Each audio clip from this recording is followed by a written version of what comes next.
खबरें दिखाएंगे। और आइए सबसे पहले बात करते हैं गाजियाबाद की, जहां के खोड़ा में सूर्या हत्याकांड के मामले में एक नया अपडेट आप तक पहुंचाएंगे। मुख्य आरोपी असद के घर के बाहर नोटिस चस्पा कर दिया गया है। जिस बात का पहले अनुमान जताया जा रहा था, देखिए अब 15 दिन के अंदर घर खाली करने के आदेश जारी कर दिए गए हैं। नोटिस चस्पा करके नवनीत बिहार में मुख्य आरोपी असद के घर के बाहर प्रशासन की बड़ी कार्रवाई। नोटिस भी आप देख सकते हैं आपके टेलीविजन स्क्रीन पर, ताला भी लगाया गया है। प्रशासन ने अवैध कब्जे का नोटिस लगाया है यहाँ, साथ ही चेतावनी दी है कि अगर समय पर खुद कब्जा नहीं हटाया तो प्रशासन ध्वस्तीकरण की कार्रवाई करने जा रहा है।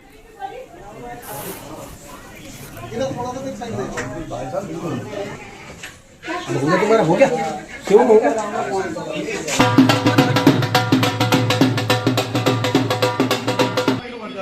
कार्यालय जिलाधिकारी गाजियाबाद श्री नवाब निवासी ग्राम खोड़ा परगना तहसील जिला गाजियाबाद, नायब तहसीलदार गाजियाबाद एवं अधिशासी अधिकारी नगर पालिका परिषद खोड़ा मकनपुर गाजियाबाद के द्वारा अपनी आख्या में अवगत कराया गया है कि आपके द्वारा ग्राम खोड़ा परगना लोनी तहसील में जिला गाजियाबाद के खसरा संख्या 70 जो राजस्व अभिलेखों में शासकीय भूमि बंजर श्रेणी में 5-3 की भूमि है पर अवैध कब्जा किया गया है।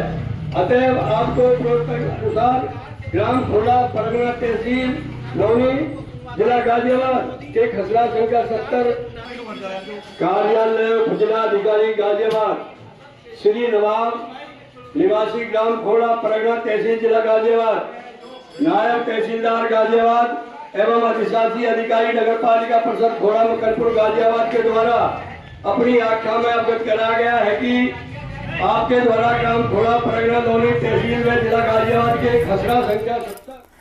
और आइए सीधे रुख करते हैं गाजियाबाद की तरफ, जहां हमारे सहयोगी रोहित सिंह और जानकारी के साथ हमारे साथ लाइव मौजूद है। रोहित, इसी बात का अंदेशा जताया जा रहा था और मांग भी घर परिवार और पड़ोसियों की तरफ से की जा रही थी कि मुठभेड़ में ढेर तो कर दिया गया है, लेकिन घर जो है अगर अवैध कब्जा इस पर है तो इसकी यहाँ पर बुलडोजर एक्शन देखा जाना चाहिए। और अब उस बात की शुरुआत भी हो गई है। ये जो नोटिस चस्पा किया गया है, इसमें क्या लिखा गया है और अब आगे क्या कार्रवाई होगी अगर इस नोटिस के ऊपर काम नहीं किया गया तो?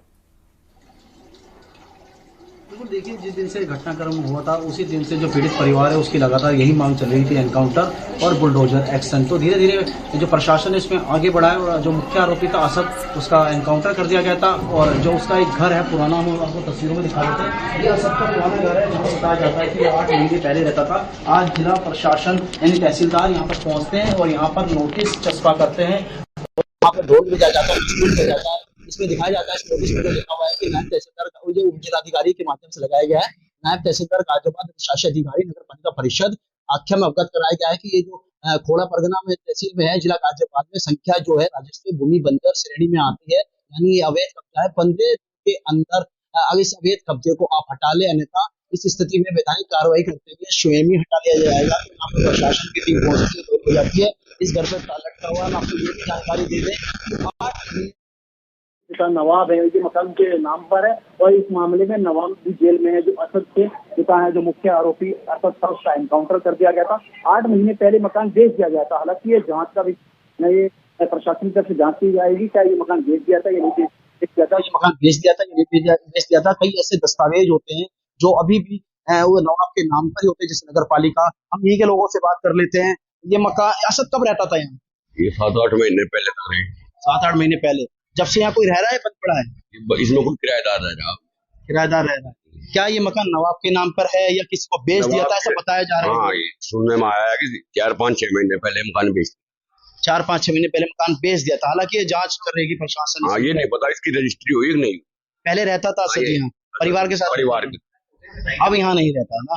तो देखिए ये असद का पुराना घर है और ये वही गली है, संकरीय गली है जहाँ पर ये नोटिस चिपकाया गया है। ये मकान देख लीजिए आप, ऊपर तक ये 50 गज का ये मकान है और ये ऊपर से नीचे तक मकान है। यहाँ पर ये जो नोटिस है यहाँ पर चस्पा किया गया है। प्रशासन की तरफ से 15 दिन का समय दिया गया है, नहीं तो इस जो मकान है इसकी ध्वस्तीकरण की कार्रवाई की जाएगी। पीड़ित परिवार की जो मांग चल रही थी बुलडोजर एक्शन, और भी तमाम हिंदुवादी संगठन और लोगों की वो मांग चल रही थी कि बुलडोजर एक्शन की बात की जा रही थी। हालांकि ये जांच का विषय है कि ये नवाब का घर है, यानी जो असद के पिता थे वे भी इस मामले में जेल में। और मैं एक बार फिर इस गली की तस्वीर दिखा देता हूँ। जो झगड़ा शुरू हुआ था वो उस गली से शुरू हुआ था और चाकुओं से जो असद उसके पीछे भगा था सूर्य के, वो यहाँ तक भगा था, उसका पीछा किया था, सूर्य को यहाँ पर घेरा गया। और ये जो आप सामने कार देख रहे हैं यही घटनाक्रम था जहाँ पर चाकू लगातार उस पे चाकू जो घोंपे गए थे सूर्य पे। तो अब जिला प्रशासन की यहाँ पर टीम पहुंचती है, तहसीलदार पहुंचते हैं, अनाउंसमेंट करते हैं, असद के पुराने घर पर नोटिस चस्पा कर देते हैं और नोटिस चस्पा करने के बाद ये चेतावनी दी जाती है कि जो आपकी जो भूमि है ये बंजर है, यानी अवैध इसमें है, आप इसे हटा लीजिए, स्वयं हटाएं, नहीं तो इस पे ध्वस्तीकरण की कार्रवाई की जाएगी। तो जो बात की जा रही थी, एक्शन की बात की जा रही थी, मकान ध्वस्तीकरण की बात की जा रही थी, यह प्रशासन इस मामले में भी आगे बढ़ता हुआ नजर आ रहा है। जिस तरह से लगातार इस मामले में कार्रवाई की जा रही है, सूर्य हत्याकांड से जुड़े हुए मामले में जितने भी मामले इसमें जो कार्रवाई लगातार चल रही है और जो आरोपी है उसमें जेल भी गए, मुख्य आरोपी का एनकाउंटर कर दिया गया है। अब मुख्य आरोपी के घर के बाहर जो उसका पुराना मकान है, जहां वो पहले 8 माह पहले रहता था, ऐसा बताया जाता है कि ये मकान उसके पिता ने भेजा। हालांकि इस पर भी प्रशासन जांच करेगा। रोहित, बहुत शुक्रिया आपका जानकारी के लिए, नजर बनाए रखिएगा।